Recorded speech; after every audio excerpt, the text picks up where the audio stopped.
오늘 우리에게 은혜 주실 하나님의 말씀은 요한복음 12장 1절부터 8절까지 말씀입니다. 요한복음 12장 1절부터 8절까지의 말씀을 우리 한 절씩 교독하시겠습니다.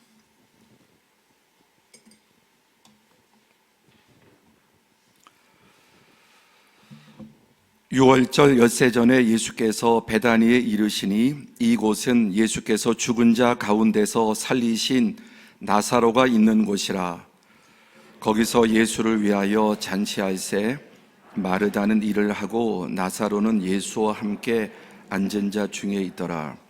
마리아는 지극히 비싼 향유 곧 순전한 나드 한 근을 가져다가 예수의 발에 붓고 자기 머리털로 그의 발을 닦으니 향유 냄새가 집에 가득하더라. 제자 중 하나로서 예수를 잡아줄 가룟 유다가 말하되 이 향유를 어찌하여 300데나리온에 팔아 가난한 자들에게 주지 아니하였느냐 하니, 이렇게 말함은 가난한 자들을 생각함이 아니요 그는 도둑이라 돈꾀를 맞고 거기에 넣는 것을 훔쳐 가미러라. 예수께서 이르시되 그를 가만히 두어 나의 장례할 날을 위하여 그것을 간직하게 하라. 가난한 자들은 항상 너희와 함께 있거니와 나는 항상 잊지 아니하리라 하시니라. 아멘. 올해는 이렇게 코로나가 많이 줄어들어서 이렇게 새벽 예배를 함께 모여서 많은 성도들이 참석해서 예배할 수 있게 돼서 너무나 참 감사하고 또 참 기쁜 마음이 가득합니다. 또 지금 영상으로도 한 50분 이상 또 함께 참여하고 계시는 것 같습니다. 저는 이 고난주간 특세를 하면서 어릴 때부터 언제나 고난주간을 지금까지 거의 빠짐없이 지낸 것 같은데, 목회하면서 그런 생각이 듭니다. 예수님께서 십자가에 달리시기 전날 밤 제자들은 단 한 명도 깨어있지 못했습니다. 정말 예수님께서 간곡하게 부탁하시죠. 너희가 이 하룻밤도 나랑 함께 좀 깨어있을 수 없냐, 이 시간도. 외로우신 예수님께서 제자들에게 부탁하셨지만은 단 한 명도 그 밤에 깨어있는 사람이 없었습니다. 그런데 2000년이 지난 지금 이렇게 많은 성도들이, 우리 교회만 해도 그렇고 온 열방의 많은 성도들이, 여기 보니까 어린 아이들도 있고 청년들, 학생들도 있고 또 아기를 업고 안고 오시는 분도 있고 연로하신 분들도 있습니다. 정말 이 자체가 하나님의 은혜가 아니면 있을 수 없는 일이라고 생각을 합니다. 이제 우리 고난주간이 시작되었습니다. 종료주일은 하루 잠깐 반짝하고 끝났지만은 한 주간의 고난주간이 시작이 됩니다. 이번 고난주간 주제 한번 같이 해볼까요? 시작. 해골이라 하는 곳에 이르러. 이런 제목을 잡고 싶지는 않았습니다. 갈등이 됩니다. 해골. 그런데 오늘 이 한 주간이 예수님께서 바로 골고다, 라틴어로 이제 갈보리라고 하죠. 히브리어로 골고다. 바로 그 뜻은 해골, 바로 가장 흉악범들을 사용하는 사형 집행장이었습니다. 예수님께서 하늘 영광 보좌를 버리시고 이 땅에 내려오실 뿐만 아니라 해골의 언덕으로 그 사형장으로 나아가신 주간입니다. 미국의 기상학자 에드워드 노턴 노렌스라고 하는 사람이 1972년에 아주 유명한 강연을 했습니다. 그 강연의 제목은 예측 가능성. 브라질에서 한 나비의 날갯짓이 텍사스에 돌풍을 일으킬 수 있는가. 기상학자인데 이 말에서 바로 이제 버터플라이 이펙트, 나비 효과라고 하는 말이 여기에서 나오죠. 원래 의도와는 또 다르게 이렇게 쓰이기도 하지만 그 뜻은 초기의 미세한 값의 차이가 시간이 지날수록 결과적으로 엄청난 차이를 일으킨다는 겁니다. 조금의 0.1, 0.2 정도. 그래서 바로 브라질에서 나비가 날개짓한 게 이게 확장이 돼서 미국에서 태풍을 일으킬 수도 있다. 그런 이야기입니다. 어쨌든 이 이론의 핵심은 지극히 작은 어떤 일이 결과적으로는 어마어마한 결과를 일으킬 수 있다는 말입니다. 정말 우리 인생에 이런 일들이 있지 않습니까? 오늘 이 작은 이 하루의 날, 이 새벽 예배, 사실은 그렇게 큰 일은 아니죠. 그렇죠? 이 새벽 예배 하루 드린 게 그렇게 큰 일은 아니지만 그것이 여러분의 인생에 정말 엄청난 결단일 수도 있고 나는 다 몰라도 앞으로 인생과 신앙에 대단히 큰 결과를 가져올 수 있습니다. 우리 유아실에도 아이들이 여럿이 있는데 이 아이들 졸리고 눈을 비비고 무슨 말씀인지 잘 몰라도 그것이 그 아이들의 마음속에 일평생 상상할 수 없는 변화를 일으킬 수 있다는 것입니다. 우리는 우리가 하는 행동의 결과를 누구도 다 예측하지 못합니다. 물론 어떤 일을 할 때 이렇게 하면 이런 결과가 올 것을 예측하는 일도 있습니다. 그대로 안 되기도 합니다. 그러나 전혀 예측하지 않았던 일이 엄청난 사건을 가져오기도 합니다. 아담과 하와가 에덴 동산에서 선악과 하나 따먹는 것은 사실 이 나비의 날개에 펄럭이는 것과 뭐 별 다를 바 없는 작은 행동 아니겠습니까? 그렇죠? 그냥 선악과 하나 따서 먹는. 그런데 그 선악과 하나 속에는 우리 인류가 역사상에 겪는 모든 고통과 저주와 또 아픔과 죽음 그리고 영원한 지옥의 형벌까지 그 선악과 한 알에 들어있었다는 것입니다. 오늘 말씀의 제목은 주님의 장례식 준비입니다. 주님의 장례식 준비. 오늘 본문의 마리아가 예수님의 장례를 6일 전에 준비를 합니다. 죄송합니다. 1절에 보면은 함께 읽어보자. 시작. 6월절 엿새 전에 예수께서 베다니에 이르시니 이곳은 예수께서 죽은 자 가운데서 살리신 나사로가 있는 곳이라. 6월절 엿새 전, 십자가에 달려 죽으시기 이제 5일 전이죠. 죽으신 날로 하면은 예수님은 베다니로 가셨습니다. 이 베다니 항공사진을 보면 예루살렘 성전이 있고 옆에 감람산이 있고 벳박의 베다니, 거리로 한 3.2km 정도밖에 안 되는 짧은 거리입니다. 걸어서 금방 갈 수 있는 곳이 베다니입니다. 지금도 이 베다니는 뭐 그렇게 큰 마을이 아니라 작은 언덕에 있는 마을입니다. 예수님께서 십자가에 죽으시기 5일 전에 이 베다니 나사로의 집으로 가셨습니다. 언제나 인간의 어떤 행동 이전에 하나님의 은혜가 있고 부르심이 있습니다. 오늘 본문에 일어난 이 모든 사건들은 예수님께서 이 나사로의 집으로 가지 않으셨다면 일어날 수 없는 일입니다. 오늘 여러분이 특별 새벽기도를 통해서 이 자리에 나오신 것 정말 귀하고 아름다운 헌신인데, 그러나 그 이전에 예수님의 부르심이 없다면 이 자리에 우리는 나올 기회 자체가 주어지지 않습니다. 예루살렘의 또 베다니의 그 마을, 예루살렘의 이스라엘의 많은 마을 중에도 하필이면 베다니로 가셨고 그 베다니 마을에 나사로의 집에 가셨습니다. 또 예수님은 삭개오의 집을, 여리고의 삭개오의 집을 정해서 찾아가신 것입니다.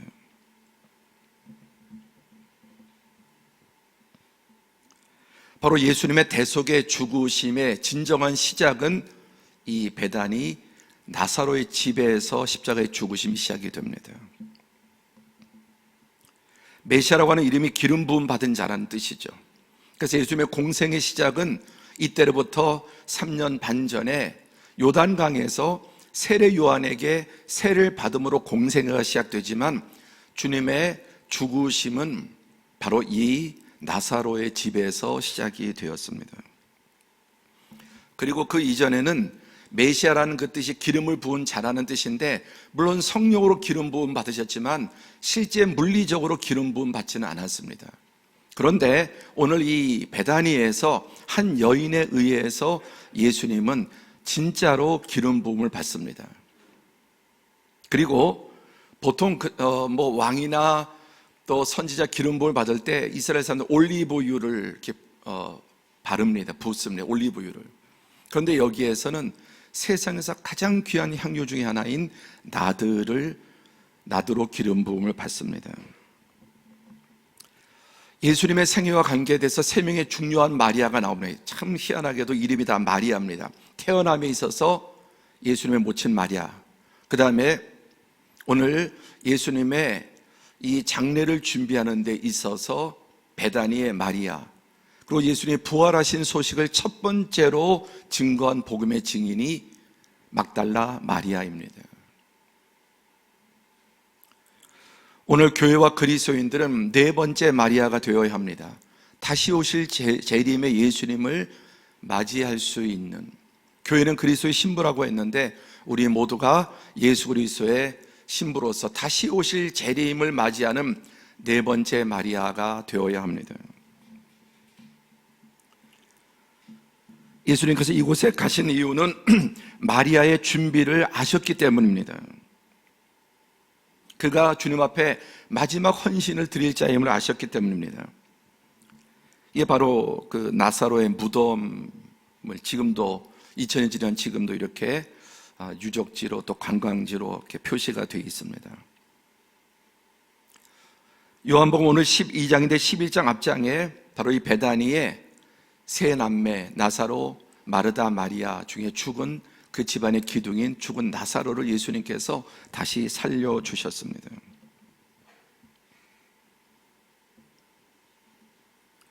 그리고 이 나사로, 죽은 지 사흘이나 돼서 이미 썩고 있는 나사로를 살려주신 이 사건이야말로 온 이스라엘 백성, 특히 또 예루살렘 가까운 인근이니까 폭발적인 반응을 일으키게 되었고, 요한복음 11장 53절에 마지막 결론이 뭐냐? 이날부터 그들이 예수를 죽이려고 모의하니라.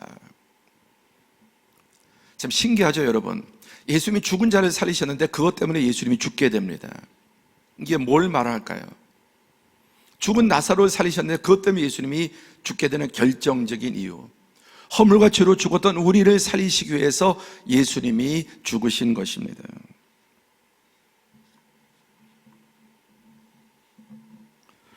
오늘 본문의 첫 번째 마리아의 헌신을 봅니다. 거기서 예수를 위하여 잔치할세, 바로 죽은 나사로를 살리셨습니다.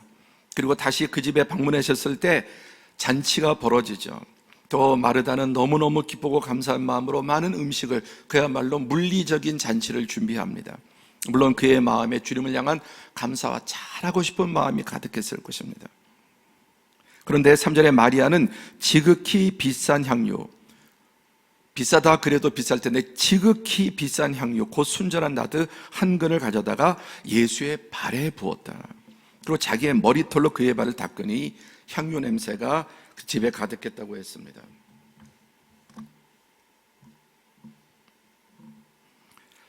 이게 제가 가지고 있는 향유인데, 한 10여 년 전에 그 예루살렘에 세미나가 있을 때 잠시 참여해서 거기서 이렇게 하나 사왔습니다. 요만합니다. 이건 나드도 아니고 여기에는 몰약하고 유황, 황금 유황 몰약 가운데 섞여 15년 전에 썼는데 지금 5분의 1도 못 썼습니다. 향유는 그렇게 쓰는 겁니다. 그렇죠? 조금씩 15년, 거의 15년 전에 썼는데 거의 그대로 남아 있습니다. 조금만 발라도 이 냄새가 하루 종일 갑니다. 그래서 귓볼 이런데 한 번, 두 번 찍으면 되는 정도. 한 근이 얼마냐? 이것이 한 10g 정도 되는데 340g이면 이것으로 34병을 갖다가 그냥 한 번에 부은 겁니다.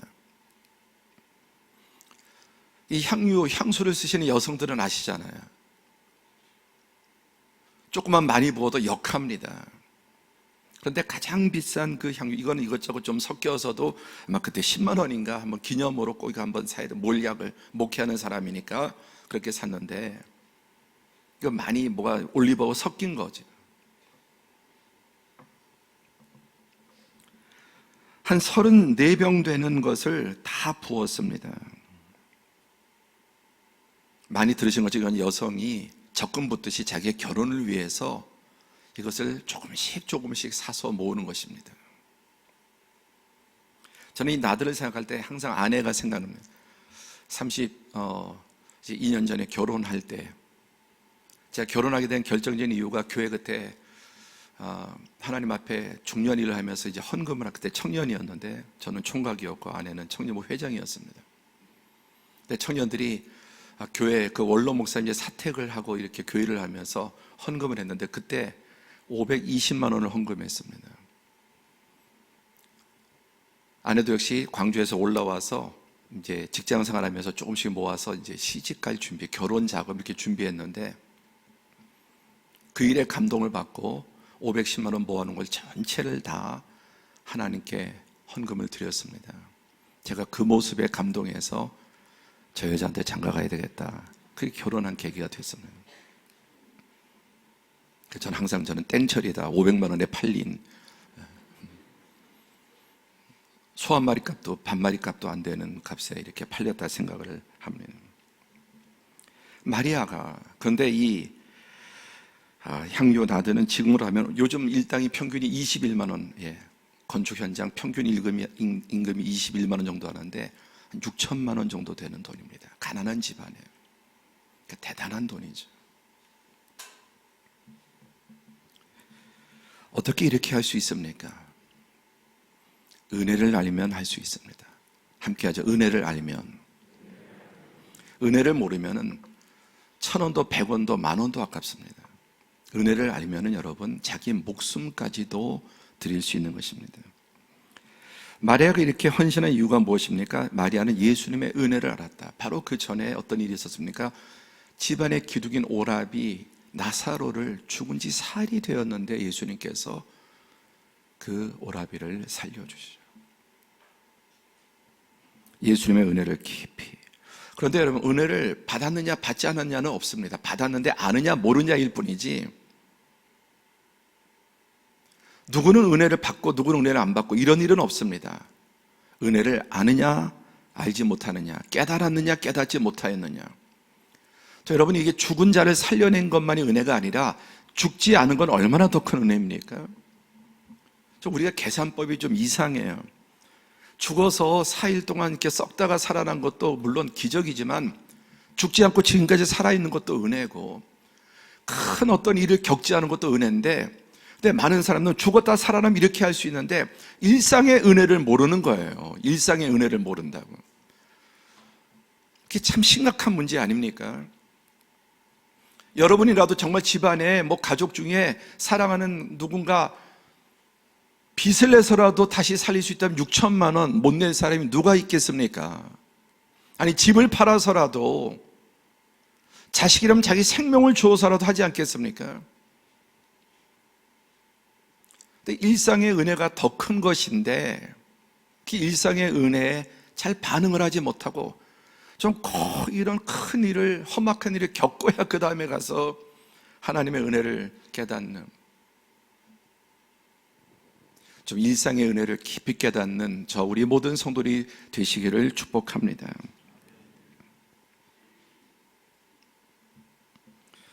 그러니까 이게 순전한 나드 한근 이게 6천만 원이 가난한 집안에서 어마어마한 돈이지만 받은 은혜에 비하면 조족지혈이 세 발의 피라는 겁니다.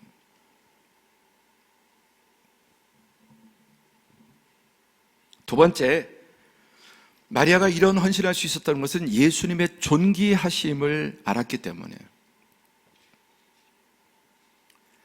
예수님이 너무너무 존귀한 것을 알았기 때문에 그 예수님의 존귀함을 생각할 때 존귀함에 비하면 여러분 이것은 마리아의 전부지만은 예수님에 비하면 그 순전한 향유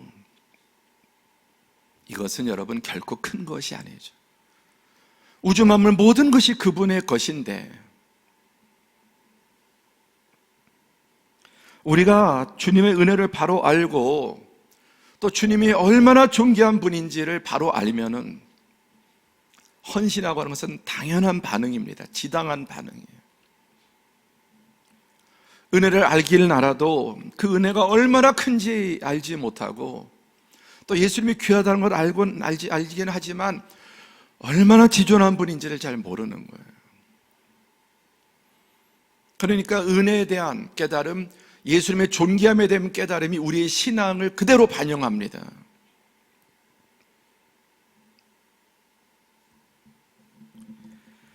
또 이 순전한 나도뿐만 아니라 자신의 여성으로서 여성의 상징이 머리카락, 성경에 여인의 상징이 아름다움이 머리카락 이렇게 표현합니다.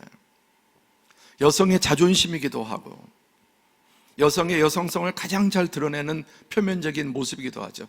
그런데 그 귀한 자기 머리 꼭대기에 그 귀한 머리털로 예수님의 발을 씻는 가장 낮은, 그러니까 여러분 우리의 가장 존귀한 것을 가지고 하나님의 가장 낮은 것을 섬길 자격도 없는 사실 그런 존재입니다.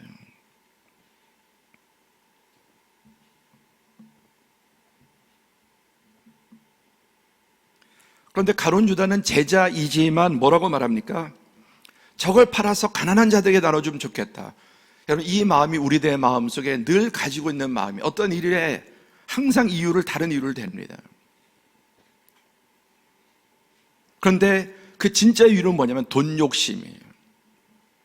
우리 인간에게 가장 절대적인 욕구 가운데 하나가 돈에 대한 욕심이죠.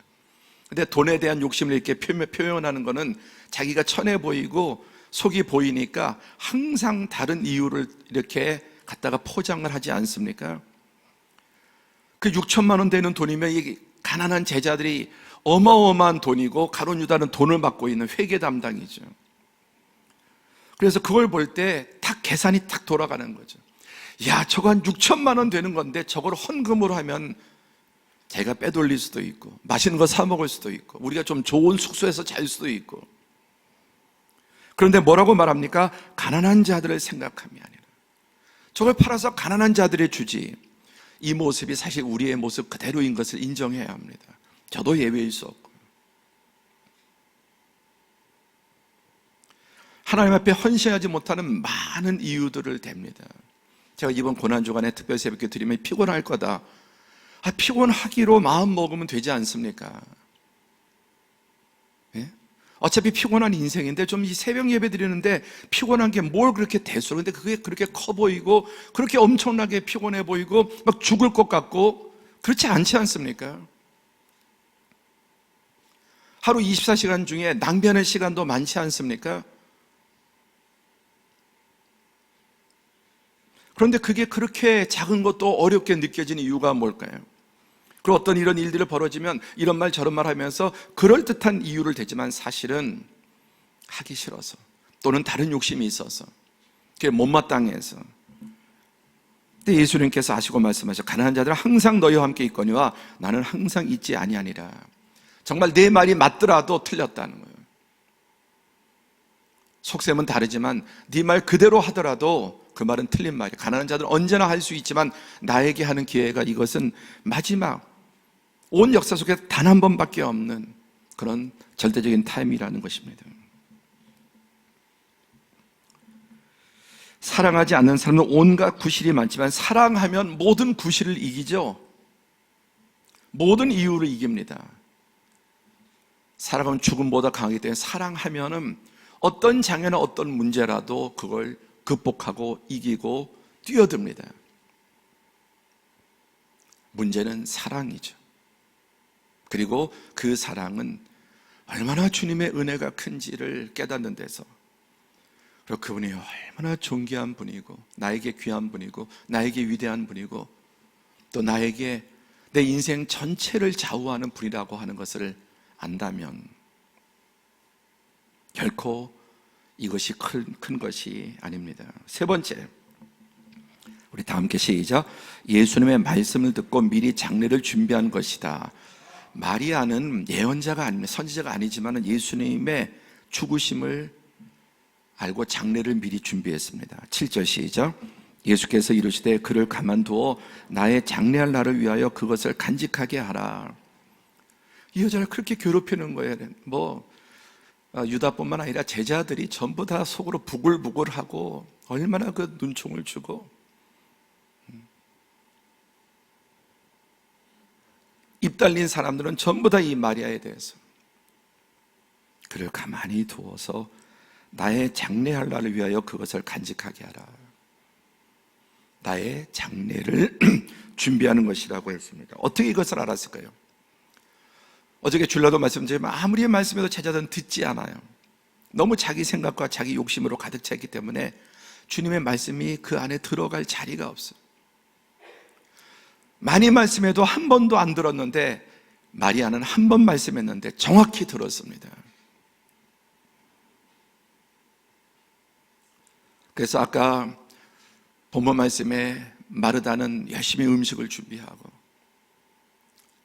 이 마리아는 예수님의 발 앞에 앉아서 예수님의 말씀에 집중하고 귀를 기울입니다. 물론 마르다의 헌신도 귀합니다. 주님에 대한 사랑이지만 이 마리아의 헌신은 비교할 바가 되지 않습니다. 그 질과 양과 가치에 비하면은 비교가 되지 않습니다. 어떻게 장례를 준비하게 되었는가? 예수님의 말씀을 들었다. 모두가 들었지만은 아무도 듣지 않았지만 이 마리아는 이 시간 한 번 들은 그 말씀이 그의 영혼에 깊이 새겨지게 되고 고민하고 갈등하고 어떻게 해야 될 것인가? 그 가운데 결단하고 정말 자기의 생명 같은 이 옥합을 깨뜨려서 예수님의 발에 붙고 또 예수님의 장례를 준비한 것입니다.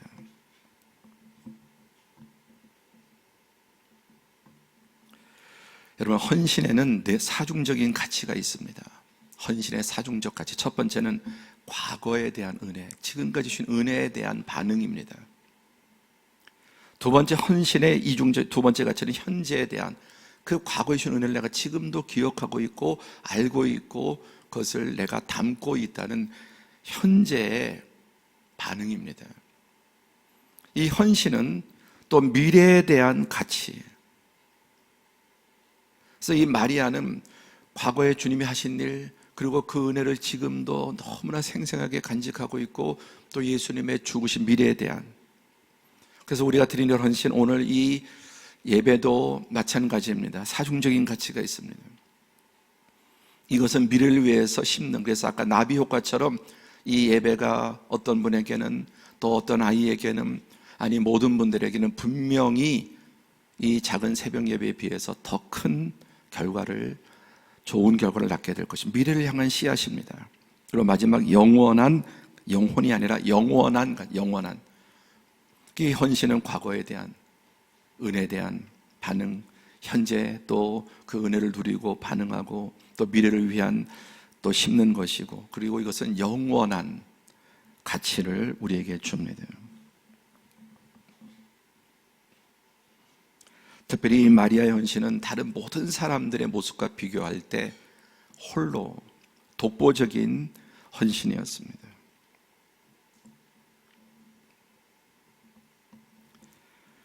오늘 마리아의 이러한 헌신은 정말 그에게는 너무나 큰 것이었지만 사실 예수님 그가 한 일에 비하면, 그리고 그 결과에 비하면 정말 나비의 날개짓 같은 것일 수도 있습니다. 자기의 상상 이상의 결과를 가져옵니다. 말씀을 들었기 때문에, 말씀을 잘 들었기 때문에. 그래서 저는 이렇게 살수록 또 신앙생활하고 목회를 하면 할수록 참 말씀 듣는 게 중요하다, 이게 절대적이라는 것을 크게 깊이 느낍니다. 그래서 기도가, 주님 말씀이 들리게 하시고, 어저께 들리게 하시고, 두 번째 특성 너무나 잘하셨고, 아침에 백합화 같은 아름다운 하얀 옷도 너무너무 아름답고, 그러나 말씀이 더 중요하죠. 말씀이 생각나고, 들리고, 두 번째 생각나고, 세 번째 지배하고, 마스크를 쓰고 있으니 대답을 하시는지 안 하시는지 확인해.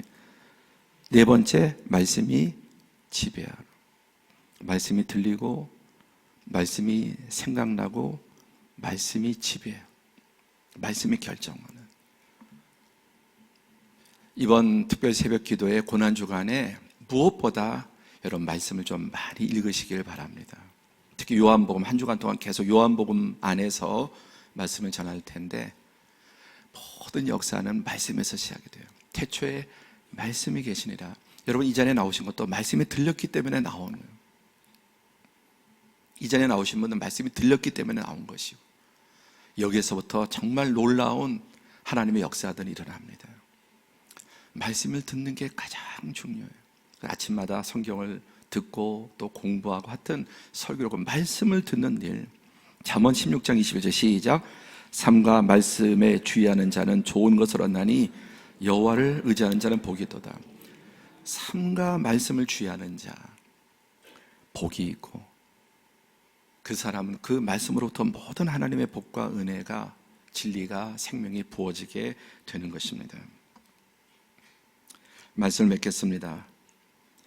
이 새벽에, 특별 새벽 기도에 말씀이 들려 또 헌신하고 결단하고 나온 귀한 성도들, 물론 오늘 우리가 이 시간이 마리아의 향유 옥합과 같은 그런 큰 것은 아니라 할지라도 우리의 작은 순종이 어떤 분에게 특별 새벽 기도가 처음인 분들도 있을 거예요. 정말 귀한 은혜이고 헌신입니다. 이번 한 주간 동안 계속해서 이 요한복음의 말씀을 주의 깊게 읽고 또 이 말씀의 은혜 가운데 심겨져서 우리의 삶 가운데 하나님의 놀라운 은혜와 평강과 복주심이 넘치시기를 축복합니다.